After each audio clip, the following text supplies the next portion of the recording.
Welcome back, Latin Wealth Club. Today is the first time we're going to do the Bull Room, where we talk about creating passive income, creating generational wealth through investment vehicles, such as stocks, real estate, and crypto. Today, we're just going to talk about, give you guys a quick rundown of what this is going to be about and the importance of passive income and the pros and cons of them. When it comes to passive income, a lot of people can't wrap their head around money being made while they're not working. A lot of people is like, that's impossible. Like, what do you mean you're making money without doing anything? What do you mean you're getting paid because you invested in that company? Like, a lot of people don't understand it, right? And mostly in our community, as Hispanics, a lot of us Hispanics don't understand the stock market. They don't understand real estate.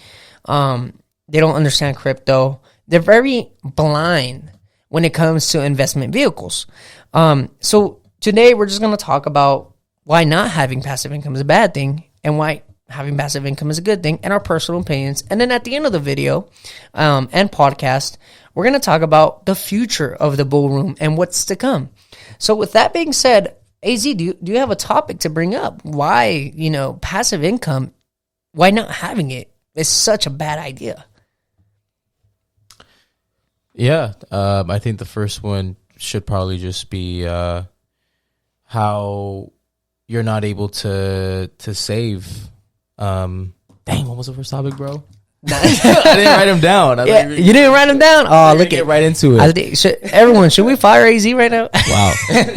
No, it's not having extra income, right? When you have passive income, you're able to have at least a small form of extra income over your regular income. So if you have a 9-to-5 job and you're investing into passive income vehicles, you now have a small amount of passive income coming in every month or every year or every quarter, whatever your passive income vehicle is paying you.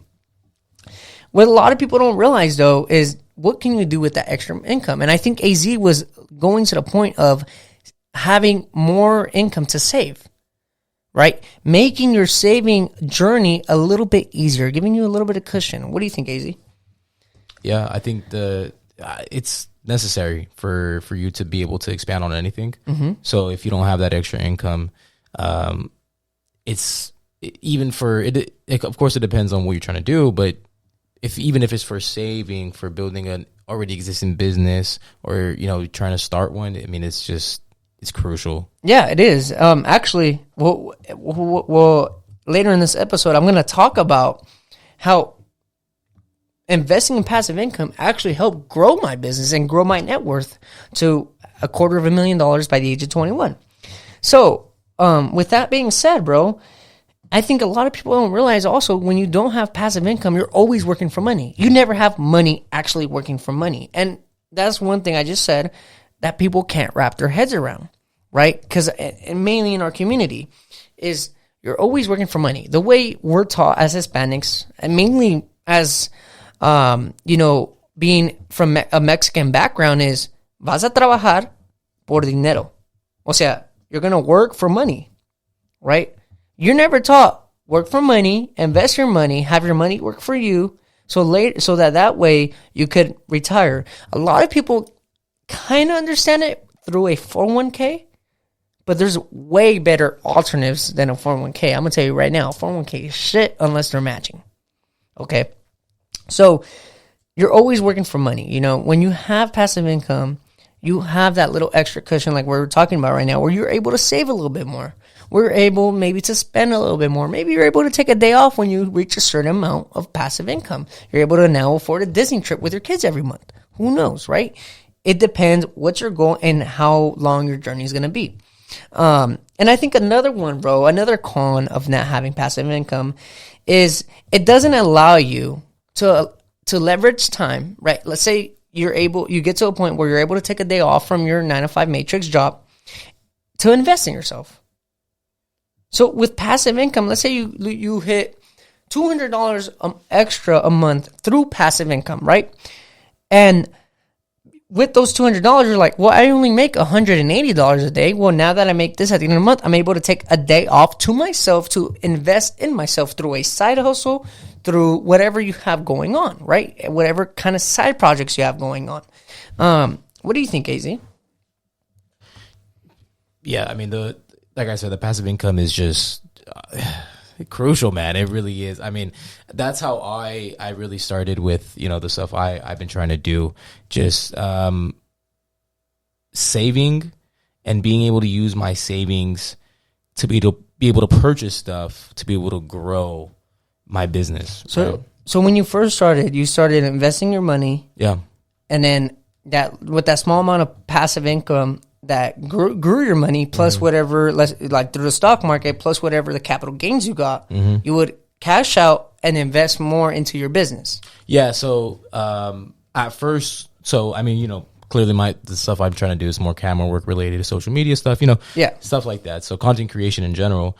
So for me, I first started out with one camera, and I did have, quite a bit of money already invested in the stock market. So thankfully off that, I mean, I had some pretty good gains at first, and then I'm able to cash out half of that, reinvest the gains into the stock market, and use some of the, the extra profit to buy some more equipment. So let's say you started with $8,000. After a matter of 8 months, that $8,000 grew to $10,000. Yeah. Through passive income and capital gains. Now you pull out $5,000, invest that into your business. Now you pay yourself back, let's say $6,000. Yeah. So you just grew. You invested your savings into an investment vehicle. You use that investment vehicle to reinvest back into your business for growth. And now with that growth, you pay yourself back into your stock account, which is now growing once again. And it's just a little cycle you have going on. Yeah, it's the perfect explanation. That's really what it is. Well, that's what I did. That's how I reached $250,000 through 21. Yeah. So, actually, let me stop right there. Okay. I did it without having to pull out, though.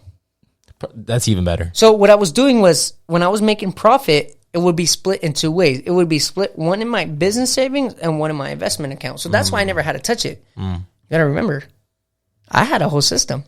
There you go, yeah. See what I'm saying? That's right. So I was following the system. I was dedicated to my mission. I visualized, I committed, and I was taking action. Okay? So when I would make $100, right, I already knew where $25 of that $100 was going, $30 of that $100 was going. I already knew where that money was going, where every dollar was going. Okay? When you know where every dollar is going, you know how much money you're going to make at the end of the year. You know your projections, and you're most likely going to be very accurate when you know where every single dollar is going. Okay. The way my personal experience with passive income was I would wash cars, detail cars, right? Make the profit, split it, right? Obviously, how you guys know my system, I would use my formula, split it, and literally whatever passive income I was getting paid, this was when I was investing in the stock market, not crypto, like what I'm currently doing. I would get paid a dividend. From that dividend, I would have that dividend reinvested back into that investment vehicle. So every time I got paid, I got a little bonus. Aside from what I was already putting in. So now I have two sources of income into my investment vehicle, which is the passive income through dividends and my active income through my business through the profit. And keep in mind, I'm still paying myself, so I don't need to touch that money. That money is just growing on itself. It's like planting a tree and just watering it. See it like that. See these investments as planting a tree, putting the little seed right there, giving it sunlight and water, sunlight and water, sunlight and water. What's going to happen? That tree's eventually going to grow big, and eventually it's going to give you apples. It's going to give you some type of reward. Money tree. A money tree, baby. Money does grow in trees. If someone tells you it doesn't, well, they got the game confused, because that's how the rich stay rich. That's literally how they stay rich. It's funny. You know what? I'm going to go back to what you said before about, especially in our community, not really knowing what to do with your money to be able to make it work for you, right? Yeah. The way I grew up as well was what my parents told me was you work and you work your social, right? Yeah. Oh, yeah. My mom used to tell me that. It's like, she would tell me, because I wouldn't pay taxes at first. It was all under the table, like my first year. And she was like, no, you need to work your social. You need to work your social. Yeah. So the way they see it is like, you work your social, you invest into your social through taxes. They have the right game plan in a sense. Yeah. Like they're like, you invest through taxes, so that way the taxes take care of you later. Yeah. It's literally, anytime you get your paycheck, some gets taken out, and some of that goes to your socials. So, you know, they save for you. The problem with that is that it's the government. It's the government. You're giving government control of your fucking future. No. Well, I mean, it would be fine. Communist, bro. It's communist. Like you said, they have the right idea, but it's a terrible way to go in and try to put your life savings. Take away the taxes. Boom. Take away the social. Put it in a stock that pays you a dividend. Okay? The reason why you also want to do this is because if you don't ever sell, it doesn't matter if your $10,000 went to $1 million. As long as you don't cash out, you never pay money on that. And it just keeps appreciating and appreciating. That's something people don't realize. As long as you don't cash out, you don't pay taxes on that. And dividends are taxed differently than income. So you actually get a little bit of a tax break. Yeah. There's a lot of tricks you can use, definitely, if you're investing in taxes. If you have any questions when it comes to taxes, make sure to go over to Certified Taxes on Instagram. Kevin will take care of you. Have you done your taxes, bro? I know a lot of people are getting their tax returns. Yeah, I don't get a tax return, man, sadly. You don't get one yet? Money, man. Hey, ever since I switched to Kevin, got me a couple thousand back. Got me. Hey, I haven't switched yet, so maybe, we making money, right? We making money throughout the year, and we getting something back. Hell yeah. But my expenses went up a little bit. But, hey, I don't care as long as now I'm getting money back. Fuck it, why not? Yeah.